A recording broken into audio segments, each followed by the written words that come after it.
Hey YouTube, it's Sean here, and I'm back today to review the latest sneaker coming out from Nike Basketball's Kevin Durant line, and that is the Nike Zoom KD10 in the Igloo colorway. This marks Kevin Durant's 10th signature sneaker coming out from Nike Basketball, and this one was the first colorway that really caught my eye. These released on July 14th for a US retail price of $150 and a Canadian retail price of $200. The official colorway for this sneaker is cool gray, igloo, and white. Here in Canada, this colorway was only available at select House of Hoops Foot Locker locations, as well as online at Nike.ca.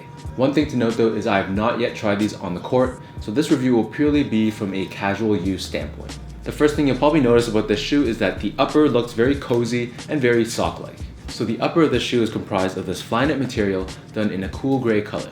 As these are a performance-based basketball sneaker, in order to increase the durability of the Flyknit, they've woven in these TPU yarns within the Flyknit. So TPU is basically like a type of plastic, and by incorporating this into the Flyknit, this increases the rigidity and the stiffness of the overall feel. So along this toe box area, on the midfoot, and on the back heel, these three areas are made up of Flyknit, but they are much stiffer than the traditional shoes that feature Flyknit, like a Flyknit Racer or a Flyknit Roshi. Unlike the Flyknit used on the toe box, the side mid panels, and the bottom heel, the Flyknit that's used on the tongue area as well as this top back heel portion is purely Flyknit, and there are no TPU strands incorporated within it.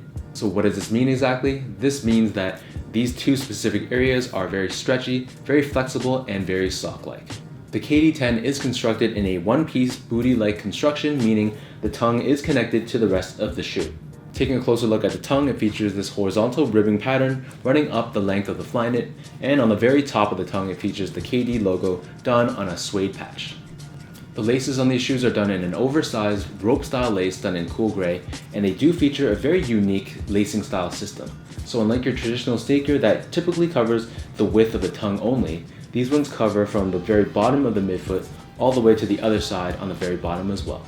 Supporting these laces is this triangular piece of suede on the medial side of the toe box, as well as these suede wings on both sides of the shoe that do feature an igloo colored Nike swoosh.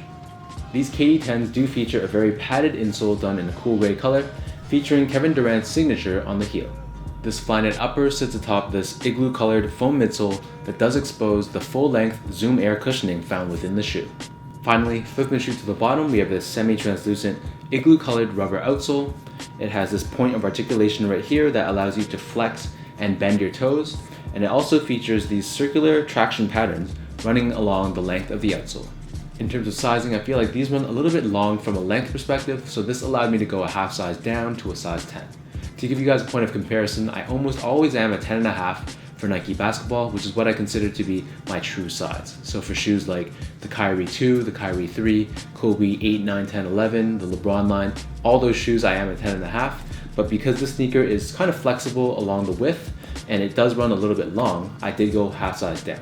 Comfort wise, the upper of this shoe is very comfortable because this is made up entirely of Flyknit, meaning the fit will be very adaptable and very sock-like to your feet. The Zoom Air on these though is quite stiff out of the box, so I have tried the KD9s before, and those ones do feel noticeably more responsive, and you do really feel the Zoom Air a lot more than these. Though I have read online that these shoes do require some break-in time, so if you are going to be playing ball in them, just give it some patience and they will become a lot more responsive with added wear. In terms of the traction, again, this is not coming from first-hand experience because I have not tried these on the court, but I have read online from various sources that the circular traction pattern is not the best on the court.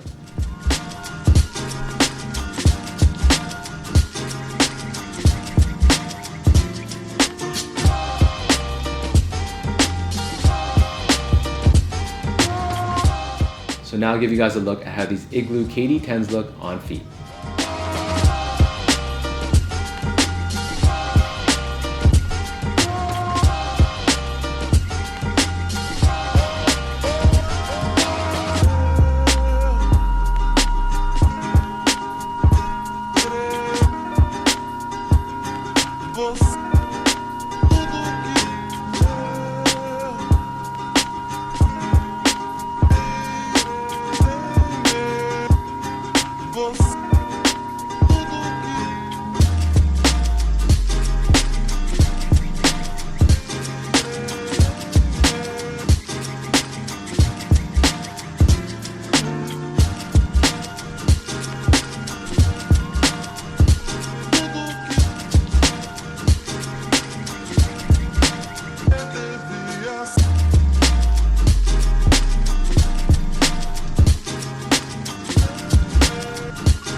overall, as far as basketball sneakers go, I feel like this KD10 model is one of the best looking basketball shoes to release in quite some time. This flyknit upper coupled with these oversized laces makes this shoe very wearable both on court as well as off court as well. And for this sneaker specifically, I really like how the upper of the shoe is done very low key, very understated in this cool gray color, but then it's partnered up with a much louder Igloo colored midsole, outsole, and Nike swoosh.